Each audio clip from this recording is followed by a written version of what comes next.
بسم اللہ الرحمن الرحیم والصلاة والسلام علی سید الانبیاء والمرسلین ومن باع اناء فضة بفضة او بذهب ونقد بعد ثمنه في المجلس ثم افترقا صح فيما قبض واشترك في الاناء لأنه صرف ولا خيار للمشتري لتعيبه من قبله بعدم نقده بخلاف هلاك أحد العبدين قبل القبض فيخير لعدم صنعه وإذا استحق بعده أي الإناء أخذ المشتري ما بقي بقسطه أو رد لتعيبه بغير صنعه قلت ومفاده تخصيص استحقاقه بالبينة لا بإقراره فليحرر۔ مسئلہ یہ ہے، چاندی کا برتن تھا، مثال کے طور پر 50 تولے کا برتن ہے۔ اب اس 50 تولے کے برتن کی بیع کی 50 تولے چاندی کے ساتھ یا 10 تولے سونے کے ساتھ بالفرض، تو یہ بیع الصرف ہے، کیونکہ پیچھے ہم نے پڑھا کہ سونا چاندی جس حالت میں بھی ہو، ان کی جب آپس میں بیع ہوگی تو یہ بیع الصرف ہے۔ تو بیع الصرف کا حکم کہ دونوں طرف سے قبضہ ہونا وہ اس میں ضروری ہے۔ تو اب 50 تولے کا برتن تھا، 50 تولے کی بات ہوئی، لیکن اس نے ادائیگی 25 تولے کی 25 تولے کی نہیں کی، تو یہ جو بیع ہے صرف 25 تولے کی حد تک درست ہے، باقی 25 تولے میں وہ بیع باطل ہو گئی۔ تو جب وہ بیع باطل ہو گئی تو اب گویا یہ برتن جو ہے وہ مشترک ہو گیا بائع اور مشتری میں، کیونکہ 50 تولے کا برتن تھا، 25 تولہ اس نے خرید لیا کیونکہ ادائیگی اس نے 25 تولے کی ہے، اور بقیہ 25 تولہ جو ہے وہ مشتری بائع کا ہے کیونکہ اس میں بیع باطل ہو گئی۔ اور اب یہاں پر مشتری کو خیار بھی نہیں ملے گا، کیونکہ شرکت کا ایک عیب آ گیا نا اس میں، لیکن یہ عیب اس کی اپنی حرکت کی وجہ سے آیا کہ اس نے پورے 50 تولے کی ادائیگی کیوں نہیں کی، سودا تو پورے پہ ہی ہوا تھا، تفرق صفقہ ہو رہا ہے لیکن اس کی وجہ سے ہو رہا ہے، تو اس وجہ سے اس کو کسی قسم کا کوئی خیار نہیں ملے گا۔ سمجھ آ گئی بات؟ کیونکہ بیع صرف کو اس نے خراب کیا۔ اچھا، اگر بیع الصرف کے علاوہ کوئی اور معاملہ ہوتا کہ تفرق صفقہ اگر ہو رہا ہو تو آپ کو معلوم ہے کہ پھر مشتری کو اس میں خیار ملتا ہے۔ مثلا 2 بکریاں خریدی تھیں، ابھی دونوں پہ قبضہ نہیں کیا کہ ایک بکری ہلاک ہو گئی، تو ابھی تو 2 بکریاں تھیں، ایک بکری تو نہیں تھی، تو اب مشتری کو خیار ہے چاہے وہ ایک بکری لے اس کی قیمت کے ذریعے یا دونوں ہی چھوڑ دے، اس کی مرضی، کیونکہ اس بکری کے مرنے میں اس کا کوئی کردار نہیں ہے۔ یہاں پر سودا تو 50 تولے کے برتن پہ ہوا تھا، لیکن مل اس کو آدھا رہا ہے، کیوں مل رہا ہے؟ کیونکہ اس نے ادائیگی نہیں کی، اس میں کردار کس کا ہے؟ مشتری کا ہے، تو اس وجہ سے یہاں اس کو کوئی خیار نہیں ملے گا۔ تو اس میں سارا دار و مدار اس بات پر ہے خیار ملنے نہ ملنے میں کہ اگر مشتری کی وجہ سے یہ بعض حصے میں سودا ختم ہو رہا ہے تو خیار نہیں ملتا، اور اگر اس کا کوئی اس میں عمل دخل نہیں ہے تو اس کو خیار ملتا ہے۔ تو اسی پر آگے مسئلہ یہ متفرع ہوا کہ 50 تولے کا برتن تھا، 2 بھائیوں کے مابین مشترک تھا، وراثت میں ملا تھا انہیں، اب وہ تھا بڑے بھائی کے پاس، اس نے بغیر چھوٹے کو بتائے وہ پورا برتن فروخت کر دیا 50 تولے میں ہی، ٹھیک ہے۔ تو اب کیا ہوا کہ وہ چھوٹا والا آ گیا کہ بھیا یہ آدھا برتن تو میرا تھا، اس کا حقدار تو میں ہوں، کیونکہ یہ تو میرے ابا کی وراثت تھی، اور ابے کی وراثت کی وجہ سے آدھا برتن بھائی کا ہے، آدھا برتن میرا ہے، یہ پورا کیسے بیچ دیا اس نے؟ تو میں تو نہیں بیچ رہا اپنا حصہ۔ تو اب ایسی صورت میں اگر یہ بات گواہوں سے ثابت ہو رہی ہے کہ وہ گواہوں سے ثابت کر دیتا ہے کہ یہ وراثت کا برتن تھا، آدھا میرا ہے آدھا بھائی کا ہے، اور اب ظاہر مجبوراً مشتری کو آدھے کہیں خرید سکتا ہے وہ، کیونکہ بھائی کو پورا بیچنے کا اختیار تھا ہی نہیں۔ تو اب یہاں پر جو یہ شرکت آئی ہے، آدھا برتن اب اس کو مل رہا ہے مشتری کو، تو اب اس کو خیار ملے گا، چاہے تو آدھا لے چاہے تو آدھا بھی رد کر دے، کیونکہ اس نے تو پورا برتن خریدا تھا۔ اور اب یہاں جو یہ تفرق صفقہ ہو رہا ہے، اس میں مشتری کا کوئی کردار نہیں ہے۔ تو یہ اس صورت میں ہے کہ جب گواہوں کے ذریعے ثابت ہو۔ اگر اس نے کہا کہ بھائی یہ تو میرا ہے، وہ کہتا ہاں تیرا ہے، اس نے کوئی گواہی بھی نہیں لائی، کچھ بھی نہیں کی، خود ہی اقرار کر لیا اس نے، تو پھر ایسی صورت میں اس کے اپنے عمل اس میں موجود ہے کہ اس نے اقرار کیوں کیا۔ یہ انکار کرتا، وہ گواہ لے کر آتا، اپنے گواہی سے ثابت کرتا کہ یہ آدھا برتن میرا ہے، ٹھیک ہے نا۔ تو اس لیے اگر مشتری کا کوئی کردار ہے اس تفرق صفقہ میں تو خیار نہیں ملے گا، اور اگر اس کا کوئی عمل دخل نہیں ہے تو اس کو خیار ملے گا۔ یہ اس میں ضابطہ اور کلیہ ہے۔ تو فرماتے ہیں کہ کسی نے چاندی کا برتن بیچا چاندی کے بدلے یا سونے کے بدلے، اور بعض ثمن کی ادائیگی کی مجلس میں، پھر دونوں جدا ہو گئے، تو بیع الصرف اس میں درست ہے جس پہ قبضہ ہوا، اور یہ دونوں برتن میں مشترک ہو جائیں گے، شریک ہو جائیں گے، کیونکہ یہ بیع الصرف ہے، اور مشتری کو کوئی خیار بھی نہیں ملے گا، کیونکہ یہ جو شرکت کا عیب آیا ہے یہ اس کی طرف سے آیا ہے عدم ادائیگی کی وجہ سے۔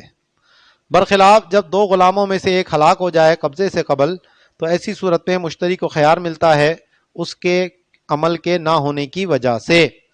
اور اگر بعض حصے کا استحقاق نکل آئے، یعنی برتن میں، جیسا وہ مثال دی میں نے دو بھائیوں والی، تو مشتری لے لے گا جو باقی بچا ہے اس کے حصے کے بدلے میں، یا اس کو رد کر دے گا، کیونکہ یہاں جو عیب آیا ہے وہ اس کے عمل کے بغیر ہے۔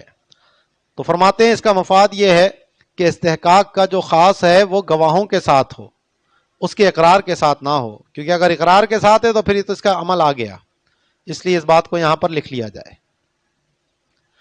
فَإِنْ أَجَازَ الْمُسْتَحِقُّ قَبْلَ فَسْخِ الْحَاكِمِ الْعَقْدَ، تو اب بڑے بھائی نے تو بیچ دیا، چھوٹا کہتا ہے کہ یہ جناب یہ تو میرا ہے، کہتا ہے اچھا یار تیرا تو ہے، چل بھائی آدھے پیسے تو لے لے، ٹھیک ہے، تو بغیر تیرے سے پوچھے کیا تھا، لیکن اب چل آدھا بیچ دیا تیرے بڑے بھائی نے، تو اب تو آدھے کے پیسے تو لے لے۔ تو اب اگر وہ اس کو جائز قرار دے دیتا ہے تو بے ٹھیک ہو جائے گی، جبکہ اسی عاقدین کے جدا ہونے سے پہلے پہلے ادائیگی کر دی گئی ہو۔ یہاں جو ہم نے یہ ایک شرط لگائی تھی کہ مجلس میں دونوں کے جدا ہونے سے پہلے پہلے قبضہ ہو جائے، تو اس میں اعتبار عاقدین کا ہے، چاہے وہ اپنی ذات کے لیے کر رہے ہوں سودا، یا بطور وکیل کے کسی اور کے کر رہے ہوں، یا فضولی طور پر کیا ہو۔ تفرق ابدان میں اعتبار کس کا ہے؟ عاقدین کا، ٹھیک ہے۔ تو فرماتے ہیں تو اگر مستحق نے اجازت دے دی قاضی کے اس عقد کے فسخ کرنے سے پہلے تو عقد درست ہو جائے گا۔ اختلافو متى ينفسخ البیع اذا ظہر الاستحقاق، علماء کا اس میں اختلاف ہے کہ جب استحقاق ثابت ہو جائے تو عقد کب فسخ ہوتا ہے۔ وظاہر الروایت انه لا ينفسخ ما لم يفسخ وهو الاصح، اور ظاہر روایت یہ ہے کہ جب تک اس کو فسخ نہیں کیا جائے گا عقد خود بخود فسخ نہیں ہوگا، کیونکہ وہ فضولی تھا، اور فضولی جو ہے وہ اس کی اجازت پر موقوف تھا، تو جب تک اس کو رد نہیں کریں گے، فسخ نہیں کریں گے، وہ فسخ نہیں ہوگا۔ یہی زیادہ اصح قول ہے۔ اس کے مقابلے میں دوسرا قول امام خصاف کی روایت کا نیچے نقل کیا ہے کہ اگر قاضی نے استحقاق کا فیصلہ دے دیا تو ابھی فسخ کرنے کی ضرورت نہیں ہے، وہ خود بخود فسخ ہو گیا۔ اسی طرح اور آگے 3 اقوال اور بھی نقل کی ہیں علامہ شامی نے. وَكَانَ الثَّمَنُ لَهُ يَأْخُذُهُ الْبَائِعُ مِنَ الْمُشْتَرِي وَيُسَلِّمُ لَهُ إِذَا لَمْ يَفْتَرِقَا بَعْدَ الْإِجَازَةِ. تو کہتے ہیں سمن جو ہے پھر اس کے حصے کا اس کو ملے گا، تو بائع جو ہے وہ مشتری سے سمن لے گا اور پھر وہ اس کے حوالے کر دے گا کہ جب اجازت کے بعد دونوں متفرق نہ ہوئے ہوں، کیونکہ ان دونوں کے تفرق کا اعتبار ہے. وَيَسِيرُ الْعَاقِدُ وَكِيلًا لِلْمُجِيزِ. تو عاقد صاحب جو ہیں، جو بڑے بھائی صاحب تھے، وہ مجیز یعنی چھوٹے بھائی کے وکیل بن جائیں گے کہ گویا اب اس کی وکالت سے ہی اس نے یہ بیچا ہے. فَتَتَعَلَّقُ أَحْكَامُ الْعَقْدِ بِهِ دُونَ الْمُجِيزِ. تو عقد کے احکام کا تعلق اسی عاقد یعنی وکیل کے ساتھ ہے، مجیز کے ساتھ نہیں ہے. حَتَّى يَبْطُلُ الْعَقْدُ بِمُفَارَقَةِ الْعَاقِدِ دُونَ الْمُسْتَحِقِّ. تو عقد جو ہے وہ عاقد کی جدا ہونے سے باطل ہوگا، مستحق کے باطل ہونے جدا ہونے سے باطل نہیں ہوگا. ٹھیک ہے جی. وَلَوْ بَاعَ قِطْعَةَ نَقْرَةٍ فَاسْتُحِقَّ بَعْضُهَا أَخَذَ الْمُشْتَرِي مَا بَقِيَ بِقِسْطِهِ بِلَا خِيَارٍ لِأَنَّ التَّبْعِيدَ لَا يَضُرُّهَا. اچھا یہ برتن والا مثال تو یہ تھی کہ وہاں استحقاق یا شراکت عیب تھی کہ برتن کو دو نہیں کیا جا سکتا تھا، تو برتن نہ رہے گا، ٹوٹ جائے گا وہ. لیکن اگر کوئی چاندی کی ڈلی تھی، چاندی کا بسکٹ تھا یا سونے کا بسکٹ تھا، اسی مسئلے میں یہی بات یوں ہوتی کہ 10 تولے کا بسکٹ تھا، وراثت کا تھا، بڑے بھائی نے چھوٹے بھائی سے پوچھے بغیر ہی بیچ دیا. اب وہ چھوٹا کہتا ہے یہ تو آدھا میرا ہے، تو کہا ٹھیک ہے بھائی یہ لے، توڑ کے دے دیں گے آدھا اس کو، تو باقی آدھے پہ کوئی اس سے کوئی فرق نہیں پڑتا. تو یہاں کوئی شراکت کا عیب موجود نہیں ہے، اس میں تبعید کرنے سے، توڑنے سے کوئی نقصان نہیں ہو رہا. تو فرماتے ہیں چاندی کا ٹکڑا بیچا اور اس کے بعض حصے میں استحقاق نکل آیا، تو مشتری جو باقی بچا ہے اس کی قسط دے کر، اس کا حصہ دے کر اس کو لے لے گا، اس میں کوئی خیار نہیں ہے. لِأَنَّ التَّبْعِيدَ لَا يَضُرُّهَا. کیونکہ تبعید یہاں نقصان نہیں دیتی. وَهَذَا لَوْ كَانَ الْإِسْتِحْقَاقُ بَعْدَ قَبْضِهَا. یہ صورت میں ہے کہ جب مشتری نے اس پر قبضہ کر لیا تھا. وَإِن قَبْلَ قَبْضِهَا. اور اگر ابھی قبضہ ہی نہیں ہوا تھا، صرف بے ہوئی تھی اور وہ چھوٹا بھائی آ گیا، بھائی آدھا تو میرا ہے، تو ایسی صورت میں لَهُ الْخِيَارُ لِتَفَرُّقِ الصَّفْقَةِ. تو یہاں پر ابھی بے کی تمامیت سے پہلے ہی تفرق صفقہ ہو گیا، تو اس لیے مشتری کو خیار ملے گا. وَقَذَا الدِّينَارُ وَالدِّرْهَمُ. اسی طرح درہم اور دینار کا معاملہ ہے کہ اگر 10 دینار تھے اس میں سے ایک ایک الگ کر دو تو اس سے بقیہ کے اوپر کوئی فرق نہیں پڑتا. اگلا مسئلہ پیچھے بھی آ چکا ہے، یہ دوبارہ آیا ہے کہ اگر نقدین کی 2 جنسیں ہیں دونوں طرف اور دونوں ہی برابر نہیں ہیں تو جائز ہے، کیونکہ جنس کو خلاف جنس پر پھیر دیں گے. ادھر بھی سونا چاندی ہے، ادھر بھی سونا چاندی ہے، نہ یہاں کا سونا یہاں کے سونے کے برابر، نہ یہاں کی چاندی یہاں کی چاندی کے برابر. یہ بے آپس میں ان کی جائز ہے. انفرادی طور پر کرتے تو نہیں ہوتی، یعنی سونے کی سونے سے کرتے، چاندی کی چاندی سے کرتے تو نہیں ہوتی، کیونکہ تساوی نہیں ہے. لیکن جب یہ مشترک کر کے کر رہے ہیں تو اس کو اس پہ معمول کریں گے کہ یہاں کی سونا یہاں کا چاندی، یہاں کی چاندی یہاں کا سونا، کراس ماریں گے تحریاً للجواز. ٹھیک ہے. تو فرماتے ہیں وَصَحَّ بَيْعُ دِرْهَمَيْنِ وَدِينَارٍ بِدِرْهَمٍ وِدِينَارَيْن بِصَرْفِ الْجِنسِ بِخِلَافِ جِنسِهِ. کہ ایک طرف 2 درہم ہے اور 1 دینار ہے، اور دوسری طرف 1 درہم ہے اور 2 دینار ہے. یہاں 2 درہم 1 دینار، یہاں 2 دینار 1 درہم. ٹھیک ہے نا، دینار ڈبل ہو گئے، یہاں درہم ڈبل ہو گئے، تو جائز ہے. جنس کو خلاف جنس کی طرف پھیریں گے. یہاں کا سونا یہاں کی چاندی، تو 2 دینار کی بے 1 درہم سے جائز ہے. اسی طرح 2 درہموں کی بے 1 دینار سے جائز ہے. وَمِثْلُهُ بَيْعُ كُرِّ بُرٍّ وَكُرِّ شَعِيرٍ بِكُرَّيْ بُرٍّ وَكُرَّيْ شَعِيرٍ. تو یہ مسئلہ صرف سونے چاندی کے ساتھ خاص نہیں ہے، یہ ہر اس جگہ پر ہے جن میں ربا جاری ہوتا ہے. تو اگر دو جنسیں دونوں طرف دو جنسیں ہیں اور ملا کر بیچا جا رہا ہے تو ان جنسوں میں برابری ضروری نہیں ہے، کیونکہ وہاں خلاف جنس پھیریں گے. اس کی مثال دی، مثال کے طور پر سمجھا رہا ہوں، 2 من گندم ہے 1 من جو ہے، یا دونوں طرف ادھر بھی 2 من گندم ادھر بھی 2 من جو، ادھر 1 من گندم 1 من جو، واضح طور پر ربا ہونا چاہیے. یہاں 2 من گندم ہے یہاں 1 من گندم ہے، یہاں 2 من جو ہے یہاں 1 من جو ہے، ٹوٹل یہاں 4 من ہے یہاں 2 من ہے، لیکن جائز ہے. گندم کی بے جو سے ہوگی، ادھر والی جو کی بے ادھر کے گندم سے ہوگی. تو 2 من گندم کی بے 1 من جو سے ہو سکتی ہے، اور 2 من جو کی بے 1 من گندم سے ہو سکتی ہے، کوئی مسئلہ نہیں. سمجھ آ گئی؟ وَقَضَى بَيْعُ أَحَدَ عَشَرَ دِرْهَمًا بِعَشَرَةِ دَرَاهِمَ وَدِينَارٍ. اسی طریقے سے ایک طرف 11 درہم ہے اور ایک طرف 10 درہم اور 1 دینار ہے، تو 10 درہم کی بے 10 درہم سے ہو گئی اور 1 دینار کی بے 1 درہم سے ہو گئی، جائز ہے. ٹھیک ہے. وَصَحَّ بَيْعُ دِرْهَمٍ صَحِيحٍ وَدِرْهَمَيْنِ غَلَّةً بفتح وتشدید ما يرده بیت المال ويقبله التجار بدرہمین صحیحین ودرہم غلة للمساواة وزنا وعدم اعتبار الجودۃ. اسی طرح فرماتے ہیں کہ ایک صحیح درہم ہے اور 2 کھوٹے درہم ہے. کھوٹے سے مراد یہ ہے کہ جو بیت المال کی مہر کے بغیر ہوں. چاندی ہے، ٹکڑا ہے، لیکن اس پہ بیت المال کی مہر نہیں ہے، وزن اتنا ہی ہے، تو بیت المال نہیں لے گا اس کو، لیکن تاجر لوگ اس کو لے لیتے تھے، وزن کرتے تھے، ٹھیک ہے بھائی صحیح ہے، ان کو مہر وہر سے کوئی غرض نہیں تھی. تو ایک تو سرکاری درہم ہے اور 2 غیر سرکاری درہم ہے، ٹوٹل 3 ہے. ادھر اس کا عکس ہو گیا،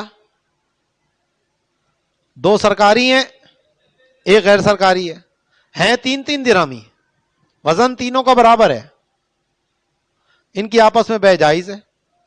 کیونکہ یہ سرکاری مہر ہونا نہ ہونا یہ جودت اور ردات کا مسئلہ تھا، ردی ہونے کا، اور ان میں جودت کا اعتبار وزن کا اعتبار ہے، تینوں کا وزن جب برابر ہے تو جائز ہے.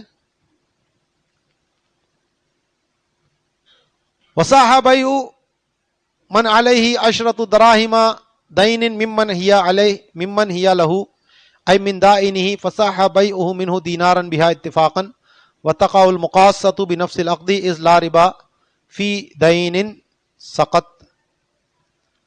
ٹھیک ہے جی. او بیعہ بعشرۃ مطلقۃ عن التقیید بدین علیہ ان دفع البائع الدینار للمشتری وتقاص العشرۃ الثمن بالعشرۃ الدین ایضا استحسانا. اب جو ہم نے یہ پیچھے پڑھا ہے کہ بیع الصرف میں نسیہ نہیں ہو سکتا، تقابض ہونا یہ ضروری ہے، ٹھیک ہے نا. اور پیچھے بھی ہم نے پڑھا تھا کہ جب تک قبضہ نہ ہو اس میں کسی قسم کا تصرف کرنا جائز نہیں ہوتا. تو اسی سے متعلق یہ 2 مسئلے یہاں پر انہوں نے بیان کیے کہ خان صاحب سے میں نے لینا تھا 10 تولہ چاندی، ٹھیک ہے، میں نے ان کو کپڑا بیچا تھا،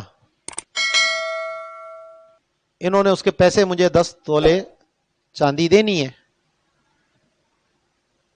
ابھی میں نے نہیں لی، ادھار دیا تھا، صحیح ہے. اب جب ادائیگی کا وقت آیا تو میں کہتا ہوں خان صاحب آپ ایسا کرو، یہ جو آپ نے 10 تولہ چاندی مجھے دینا ہے نا، اس کے بدلے میں مجھے آپ 1 تولہ سونا دے دو.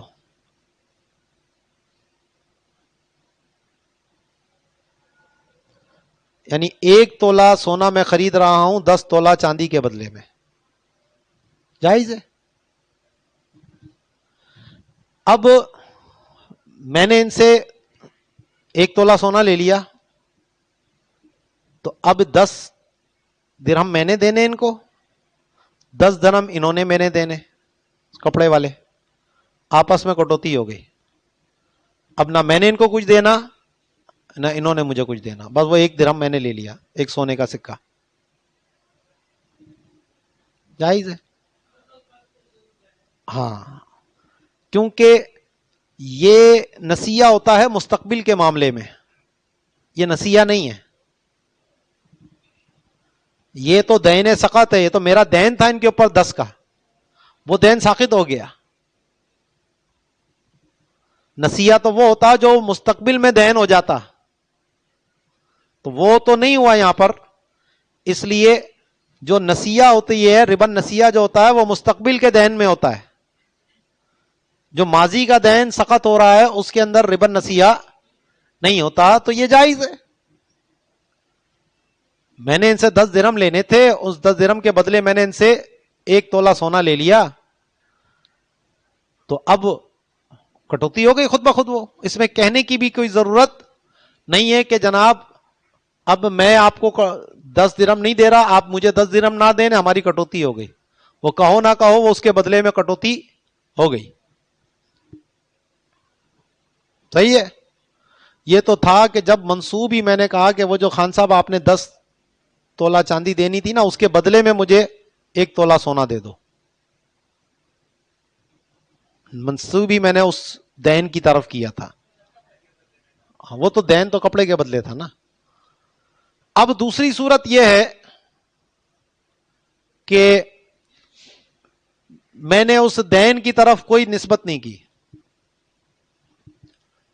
خان صاحب نے میرے 10 دینے تھے، لیکن میں ان سے کہتا ہوں یار خان صاحب تم ایسا کرو کہ مجھے 1 تولہ سونا دیو 10 تولے چاندی کے بدلے میں۔ ہاں ٹھیک ہے لے لو جی۔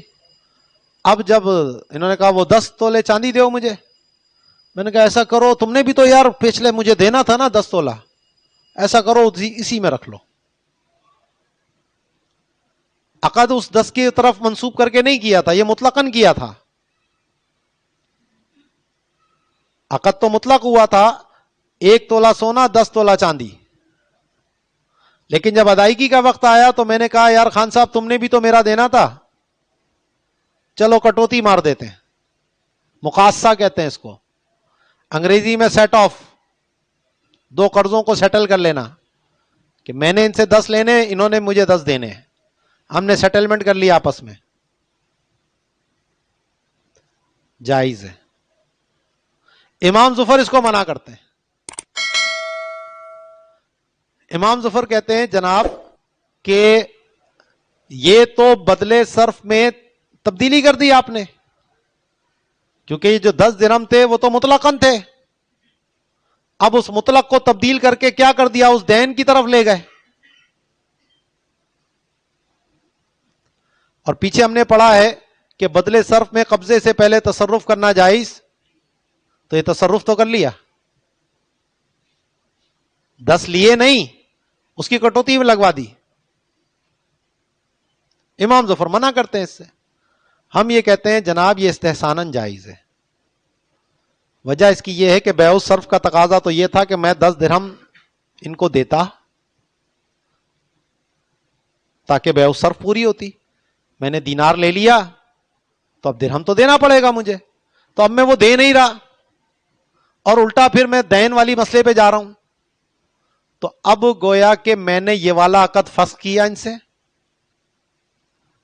یہ والا صرف فسخ کر دیا، اور جو دوسرا فسخ جو پہلی والی صورت تھی اس پہ لے آیا کہ اس کو میں اسی طرف پھیر دیا، میں نے جو دین کے ساتھ کر رہا ہوں، جو پہلی صورت تھی کہ جو 10 درہم میرے دینے، اس کے عوض آپ مجھے خان صاحب 1 تولہ سونا دے دو، وہ جائز ہے۔ تو قیاس تو امام ظفر کے ساتھ ہے کہ جناب یہ بدلے صرف میں قبضے سے پہلے تصرف ہو رہا ہے اس لیے ناجائز ہونا چاہیے، لیکن استحساناً ہم اس کو جائز قرار دیتے ہیں، گویا کہ اس عقد کو ختم کر کے ایک نیا عقد کیا گیا ہے۔ جیسا کہ اگر تجدید بیع ہو اکثر ثمن پر، پہلے بیع ہوئی 100 روپے پر، پھر دوبارہ ہم ایجاب و قبول کر لیتے ہیں 120 پر، تو اس کا مطلب ہے پیچھے والی بیع ہم نے ختم کی اور اب یہ ایک نئی بیع کی ہے، تو اس میں اقالہ بھی ہو گیا، دوسری بیع کے اندر جو تجدید بیعت ہوئی ہے پہلے والی بیع کا ضمناً اقالہ بھی ہوا اور دوسری بیع وجود میں آ گئی. تو یہاں پر بھی جب عقد کے تقاضے سے ہٹا گیا، اس کے موجب سے ہٹا گیا، کیونکہ بیع الصرف کا موجب تو یہ تھا کہ فوری طور پر قبضہ ہونا چاہیے تھا، اب اس قبضے سے ہٹ رہے ہیں، تو گویا کہ اس عقد کو فسخ کیا اور پھر دوسرا ایک نیا عقد کر لیا استحساناً. اس لیے یہ بیع درست ہے. بیع الصرف ہی ہے، لیکن بیع الصرف وہ دین سقط میں ہو گئی، دین نسیہ میں نہ رہی، اور دین سقط کے اندر ربا نسیہ نہیں ہوتا. نسیہ کا مطلب ہی مستقبل میں ادھار، اور جو پہلے سے ادھار ہے اس کو ساقط کرنا یہ ربا نسیہ نہیں کہلاتا. ٹھیک ہے. فرماتے ہیں کہ صحیح ہے بیع کرنا اس شخص کا کہ جس کے اوپر 10 درہم ہیں دین کے. جیسے خان صاحب کے اوپر 10 درہم تھے، میں نے کپڑا بیچا تھا ان کو. ممن ہیا لہو، اس شخص سے کہ جس کے لیے یہ دین ہے، یعنی مجھ پہ، میں نے ان سے لینا تھا. ای من دائنہ، یعنی اپنے ہی دائن سے بیع کرنا. تو فصح بیعہ منہ، تو بائع کا یہ بیع کرنا اپنے دائن سے درست ہے. دینارن بہا، اس دین کے بدلے میں دینار کا بالاتفاق. وتقع المقاصۃ بنفس العقد، اور یہ کٹوتی جو ہے وہ محض عقد کرنے سے ہی ہو جائے گی، اس میں صراحت کرنا ضروری نہیں ہے. اذ لا ربا فی دین سقط، کیونکہ جو دین ساقط ہو اس کے اندر کوئی ربا یعنی ربا نسیہ نہیں ہوتا. ربا الفضل ہو جاتا ہے اس میں، دین کو زیادہ قیمت پر خریدنا، کم قیمت پر خریدنا وہ ہو جاتا ہے، لیکن ربا نسیہ نہیں ہوتا اس میں. اسی لیے میں نے اوپر میری کتاب پہ حاشیہ لگایا ہوا، میں نے ای النسیہ.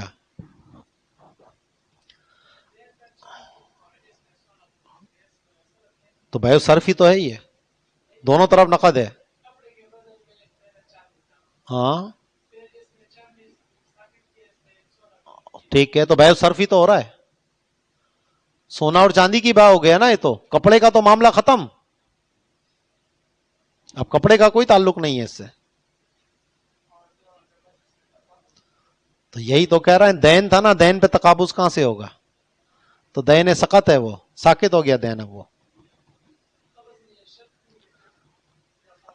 تو مستقبل کے لیے جو اگر قبضہ نہ ہوتا تو مستقبل کا دین ہو جاتا. یہ مستقبل کا دین نہیں ہوا، یہ ماضی کا دین ہے. یہی تو فرق سمجھانا ہے. او بیعہ، یا اس نے بیع کی مطلق 10 درہم کے ساتھ، اس میں دین کے ساتھ قید نہیں لگائی.